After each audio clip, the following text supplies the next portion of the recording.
Xbox gets a major reorg, Microsoft is saying goodbye to VR, and well, there's really just a lot to talk about.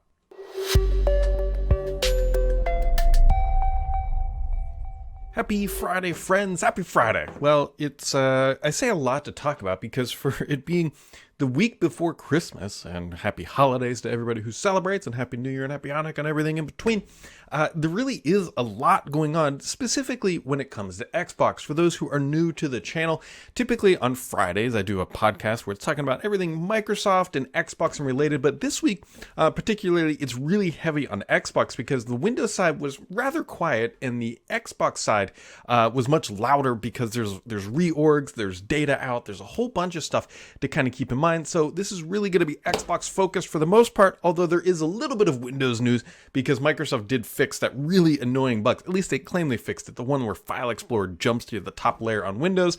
But anyways, let's dive into the news. Hopefully you had a wonderful week. Hopefully you have a good holiday coming up. There'll be no podcast before Christmas, which is on Monday. So have a wonderful Christmas, everybody. Let's dig into the gaming news. So first off, Microsoft is killing mixed reality. A, they have a whole new platform they're about to launch, unlikely. Or B, it's done and we are moving on. And that's what the impression that I think everybody is getting from Microsoft, because we haven't seen any real effort from them to try to bet out their VR experiences. And so there you go. Some of the big news of the week on the positive side of life are Starfield. Starfield had Microsoft Team Xbox. It's always a little interesting to say this is an Xbox title because they bought Bethesda, but whatever. That Starfield actually has been doing quite well. 13 million players. Now, I say doing quite well. We don't know what Microsoft's internal expectations are. We don't know what the full budget was, but whatever. So 13 million players with an average player time of about 40 hours. And I will say that I think I fall right dead smack into about that 40-hour mark. I haven't been playing it a ton. I kind of came, I accomplished, and I enjoyed it, and I have moved on. And so you can dig into the numbers there. They are what they are, but it seems like Microsoft is pretty happy with these numbers. At least they're not going to come out and say, hey, we really missed the mark on this. Although I guess technically they could during their earnings call if they had bigger expectations for Game Pass growth. But I believe, if memory serves me correctly, that Microsoft saw a pretty significant growth of Game Pass around the time of the launch of this title. And so there you go. Bada bing, bada boom. Microsoft is doing that. Now, on the other number side, Sony dropped some information as well here. Sony dropped this information. The PS5 topped 50 million sales. Now, that is great for PlayStation. Actually, I believe if somebody did the math, and I believe it's a week faster than PS4. So, lack of better terms, PS5 and PS4 selling at about the same rate. Now, someone will come in and say, wow, that sounds terrible. It's only selling as good as the PS4. However, the PS4 sold pretty well. And there's this little thing called the pandemic that happened around the time of the PS5 launch. And there were serious, and I mean serious, supply constraints, not just on the PlayStation side, but also on the Xbox side. And so, yeah, it's good for Team PlayStation that they've hit 50 million. It is a good console. It's a good platform, and it is doing well. And it really just kind of goes and shows why Microsoft needed to buy ABK because, hey, that's the only way Microsoft is going to start to grow this. Now, the more interesting thing is Ampere Analysis did some math here, and they are saying that this year Sony looks like they sold about 22.5 million PS5 consoles, where Xbox only sold about 7.6. You do the math there, that's 3-1, and that is clearly a lot worse than the 2-1 ratio we were seeing last generation. You got to take everything with a grain of salt because yes, on the tin that would suggest like, hey, Xbox is not selling as well, but because of the supply constraints, things have been so screwed up that it's really hard to compare things 1-to-1 over this shorter time period. You got to look at it the bigger generation, where last year at this time we would say, hey, the Xbox has actually closed that gap quite a bit, and now that gap has expanded, so maybe it lands again at 2-to-1. We don't really know. Keep in mind that Microsoft's really saying like, look, console hardware is great. What we are going for are Game Pass subscriptions. That is what we want to be judged on because they can come from PC, they can come from mobile, they can come from other places. And so the apples to apples comparison isn't always as easy as it is. Sony said the reason why it's selling so well is because of pent-up demand, which is a pretty obvious culprit here. No surprise that they've had issues getting things on store shelves. It's also part of the reason probably why Sony didn't drop any pricing. Like, look, this thing's selling well. Microsoft's not dropping prices. Phil Spencer, quote unquote, famous at this point for saying like, look, it's even hard to get Ethernet ports. So Yeah. Anyways, Sony's, it's selling well. There's no shame in that game, and good for them. Now, on the Xbox side, there were a lot of changes this week. A lot of changes. So, as we all know, ABK is now fully inside the world of the Xbox family. Microsoft paid the check, and now they are integrating all this stuff. So, whenever you have two orgs this size smashed together through an acquisition, merger, whatever, there's going to be changes, right? Things have to change. And because Activision is being acquired into Xbox, right? Xbox gets to dictate what's going on. So already we know that there's some big changes at the top. Bobby Kotick, his last day is February 29th, 2023. 0.0% of people are shocked by that. That's always been the narrative all along, that he, after this acquisition would go through, he would be leaving, and that's exactly it. Mike Ybarra, he was Team Green and then went over to Bethesda, and now he's coming back, and so he'll report up to Matt Booty. But it's just I'm not calling out every single head change here, but just because he was, in Xbox, I actually met him a few times when he was in Xbox, then went over to Bethesda, now he's coming back. It's called a boomerang sometimes in the world of Microsoft language. Now, Lulu I bring this individual up because I've quoted her on here, and she was the Executive Vice President of Corporate Affairs and Chief Communication Officer, really was a public face during the trial, and she will also be leaving at the end of January as she helps through the transition. Keep in mind, all of these executives were very well compensated, and so financial means are no longer an issue for them. And so they are moving on, and I would fully expect that she would land another executive level role at another large company in the near future. She did, I think, a good job helping Microsoft get this deal closed, and the fact that it did get closed, I think, is a testament to the good work that she did. And so that's going to happen. Now, what happens downstream, I think, is going to be a little less rosy, if you will, right? You have two massive organizations coming together, and there are going to be redundancies that are no longer needed. Part of the lure of bringing a company in like Activision is that there's efficiencies to be gained, right? You don't need accounting on both sides. You just need one accounting shop. You don't necessarily need full marketing on both sides because Xbox already has a marketing machine. Now, I hope Microsoft would be smart enough to try to retain the best practices from Activision before they sort of apply their own logic and methodologies to what Activision done, because Activision has already proven that it can do things very well, especially when it comes to things like Call of Duty. Phil Spencer has already indicated that the development studios should continue to remain, for the most part, how they have been so far, even though they say that there will obviously be changes.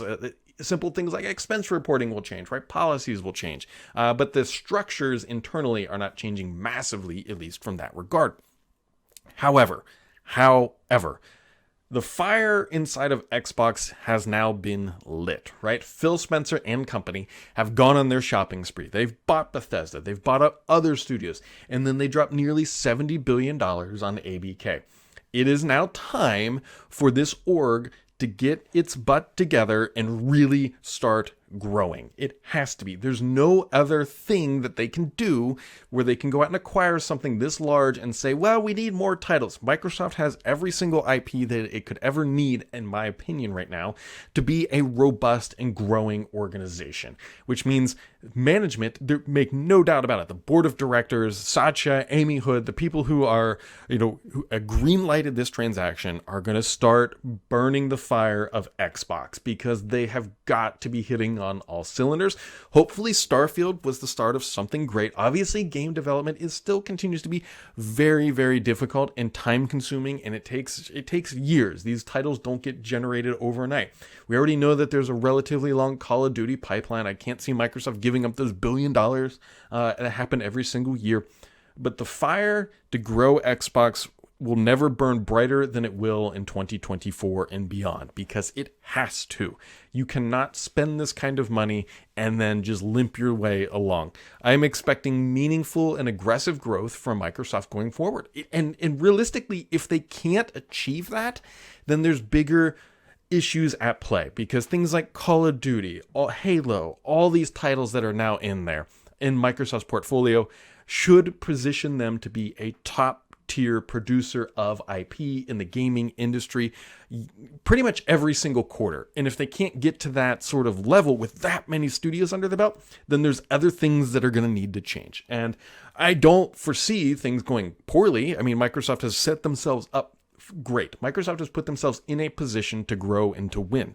That is something they deserve credit for, and they deserve credit for because it's multimodal, meaning it's not just console. It's also on mobile now. They have a strategy. They have a good PC strategy. They have a good cloud strategy.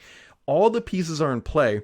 The only thing that is left now is execution by Xbox. And it's going to be super fun to watch. And I cannot wait to see how Microsoft continues to do this through 2024. But you have to keep in mind that Microsoft's ability to just, or I should say Xbox's ability to just spend money willy-nilly is no longer a thing. So I expect more sharper execution from the orgs because there's going to be more pressure. There's not going to be another Halo Infinite, and I strongly don't think there's going to be another launch like Redfall because Microsoft cannot tolerate those sorts of game releases that don't capitalize upon the investment. It's going to be interesting to see how they navigate these new structures because I'm not trying to like ramble on here, but Microsoft has to be in a position where they are a game factory machine. That is sort of the narrative that bringing all this IP into house is allowing them to do, right? It's the not quite Henry Ford model, but they should have a robust pipeline of games, and they should just be falling off, dropping them into Game Pass day one for the foreseeable future. And if they can't get there, then something will have to change internally because Microsoft is too deep now. It's not a sunk cost fallacy by any means. I mean, Xbox is in a good position to win. Now, a lot of that could be tied to potentially a third-party game store on iOS, Android, wherever else. But the fire inside of Xbox, if it's not burning bright yet, 2024 is when we will see that finally happen because it has to happen. And if it can't happen, then there's going to be bigger, harder changes. I still expect that there's going to be just through logic and reasoning here, some sort of layoffs coming up, or that's what happens with these sort of things. Now, hopefully Microsoft does them well and does them appropriately, but there's no way that they can bring a whole company the size of Activision into Xbox and not be like, okay, this doesn't make sense for everybody to be here. Let's find a path for exit for people and compensate them fairly for working through the transition. That is just how acquisitions work. So anyways, it's going to be a Herculean effort on the Xbox side. The work is far from done. Yes, the check has been signed. Yes, the cash has been distributed. Yes, the stock has been delisted and all that. But things just like revenue reporting, all of that has to get ironed out, right? There's going to be a lot of teething pains. Hopefully they don't manifest outside the company. They remain inside the company for now. But there's going to be teething pains. So like just getting finance on the same schedule as Xbox. And remember, Microsoft's fiscal year end is June 30th. It's not 12/30. And so they have to just align all these entities for revenue reporting, which Microsoft turns out pretty quickly, right? We'll learn pretty quick here how their quarter went. Sometime like third-ish week of January is when we'll find out. And so maybe we'll learn more about Microsoft sales through the holidays. Well, actually, we definitely will in some capacity. Hopefully, we'll hear about strong Game Pass growth would be the expectation with things like Starfield and other titles coming into the Xbox org. But we will see. We will see, my friends. So anyways, that's sort of the what's now and what's next. And it's going to be, you got to be watching for it because they've got a lot to do. They've got a lot to do. That's all I'll say. So on to my favorite part of the week, which is the questions. So every week I tweet out or zeet out or whatever you want to call it. It's at BDSams on just about every single platform. And let's dive into the handful of questions we got this week. Ian says, what do you think next year holds for the Surface hardware event? In particular, do you think the role of Surface has changed since the departure of Panos? I think the role of Surface was already in the process of changing even under Panos because, hey, they were getting rid of the sort of high-risk bets like the Surface Duo, things that weren't panning out. And we were definitely seeing a refocusing of Surface on things that, hey, actually make money, actually sell in volume. The thing I think we will see particularly from Surface next year will be Surface hardware with NPUs that take advantage of whatever Windows is bringing down the pipeline that is AI-based. Microsoft will set up its hardware so that it's NPU based. It's sort of a de facto experience on Surface, and they can run with that narrative. It's like, get the best of AI on Surface. Surface is we're going to see it demoed, going to see how it's utilized. So I would expect Surface Pro, which as a reminder, was not refreshed this year. It was not refreshed. I think they're saving that for the NPUs, which makes a lot of sense. So that's what I think it's going to be. Will says, recently you brought up the idea. Oh, this is a great one. Recently you brought up the idea of rating how good a system can process AI requests. Yeah, one of the things I enjoy doing are these large language models, playing around with them, tinkering a bit, specifically in Windows, with NPUs starting to become more mainstream. And I would use mainstream in quotation. There's very few devices, but yes, they are coming to market, which is completely fair. How is someone supposed to know how good or powerful an NPU in a system is? For example, the Apple M3 chip is said to have 18 TOPS or TOPS of NPU performance, but what does that number mean in real life? This is a very fair and valid question. Does the NPU rating matter? And if so, do you have any thoughts on how this is going to be communicated? So yes, I know.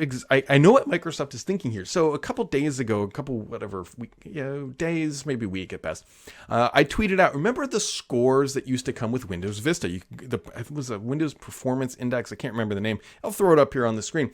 Microsoft is considering something very similar for NPUs to address exactly that. Because as a lay consumer, we don't know what an NPU is supposed to be. Like, we have a rough idea. The old mentality was, what megahertz is your processor? Because the faster the megahertz, the faster it is. Now that narrative is shift is like, how many cores do you have? And then even newer than that, it's how many performance cores do you have? How many efficiency cores? But that's basically how we've been doing it. When it comes to NPUs, we don't really have a baseline. Like, when I say 18 tops, why did the TV just shut off behind me? When I say 18 tops, nobody, for the most part, I shouldn't say nobody, the vast majority of you listening have zero idea what that actually means. Myself included, by the way. And not to mention, we're in such early days of the performance modeling that 18 tops it doesn't really mean much, because in a year from now, we'll have better, more efficient tooling. And so you might get twice the performance. It's so early in these days. Microsoft just launched the Windows AI Studio. There's another one that I started tinkering with too. It's like Open LLM, an app that makes it easy to use with Hugging Face. And there's other things out there. And those apps are still, again, in their infancy. So I would expect to see something from Microsoft that dictates out how these things are going. One way we know that we can kind of see this is happening, if you look at the new laptops coming out, see how reviewers will talk about the NPU performance. So just kind of keep that in the back of your mind. It's a great question, though, Will. It really is. Greg Edwards says, so I was purchasing my teenage son yet another Xbox controller for Christmas. Yes, Greg, you are the reason Microsoft keeps churning out in colors. The new Velocity Green model to replace the Pulse Red one I bought him last year, which developed a mysterious case of drift across the thumbsticks, even though he swears up and down he has no idea how it possibly could have happened. Just no idea how these teenage kids break these things. It got me looking at the graveyard of Xbox controllers I've replaced over the years. Probably 90% of them have been related to stick drift. Why is this such a problem for Microsoft to solve? I mean, NES controllers from 1986 that still have functions as flawless as they were new. So going to the Nintendo model specifically, I can tell you from firsthand knowledge, the I'm dating myself here a little bit, but not dating myself maybe as much as others. I know there were joysticks back in the day, but I don't know how they were actually built, like Hall effect or spring loaded, or how that was going. I was thinking the N64 controllers, the one that looked like cow udders, right? The three, and it had the analog stick in the middle. Mine definitely broke. A lot of, Mario Party, where you'd be like grinding that thing. And so to say that things from yesterday don't break isn't completely true.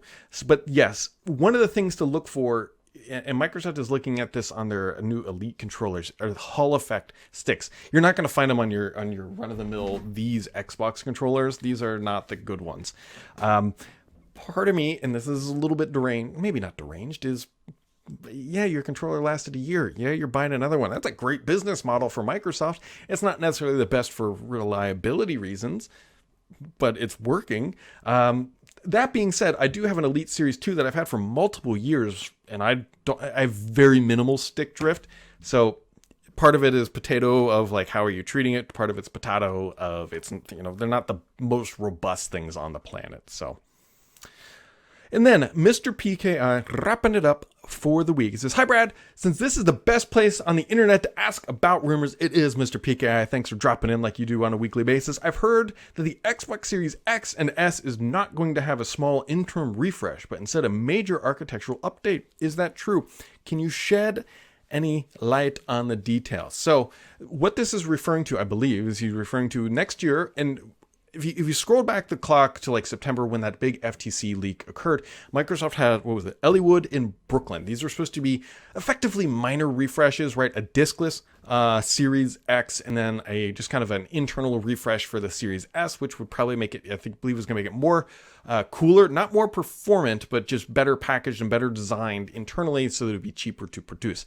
It sounds like Microsoft is going to be going away from that model and might be doing a much bigger refresh in as early as 2026. We don't know what this thing's going to be called. We don't know if it would be a Series X Pro, something else. The big telltale sign will be like, what does Microsoft launch next year? If they release nothing next year, that means that Brooklyn and Ellwood didn't happen, and they are going to that 2026 release cadence, and then that would add validity to that rumor. If they do release the Brooklyn and Ellwood next year, then the 2026 release doesn't seem as plausible, at least yet. So just keep that in mind, that Microsoft right now is trying to do this balancing act, and considering that they're tightening their belt up, I think, a little bit on the Xbox side, it would not surprise me if they would not develop those products out, just continuing doing exactly what they're doing, because it's a very linear path on the expense chart, right? They already know exactly how much it costs to produce the Series X. There's no new tooling. There's no new nothing else that has to go into effect. To do these Ellwood and Brooklyn, they got to get new tooling up. They got to get new PCBs. They got to do all that work. Then they got to produce them. Then they got to get them on the shelf. Then they got to do marketing. All that has a cost. And Microsoft right now is trying to juggle, like, is that additional cost to save money on a unit basis worth the effort? Are we going to make more money to justify it? And right now they're doing that cost benefit analysis. I suspect actually they may have already done it, and that's why we're not hearing it, because you got to figure it's got to take probably at least 2 years to take a design from basically like, this is what we're going to build, to get the tooling up and running, to get the marketing up and running, to get the boxes up and running, to get that whole assembly line moving is not a short process. They can't do that in 6 months. It's going to take time. So I think next year at this time, we'll know exactly what Microsoft's plans are. And it's a wonderful question as well. As always, everybody, that wraps it up for this week. Hopefully everybody had a good week. Hopefully everybody has a good holidays. Hopefully everybody's happy. And, make sure you guys keep it subscribed here, because the BS on this podcast is me.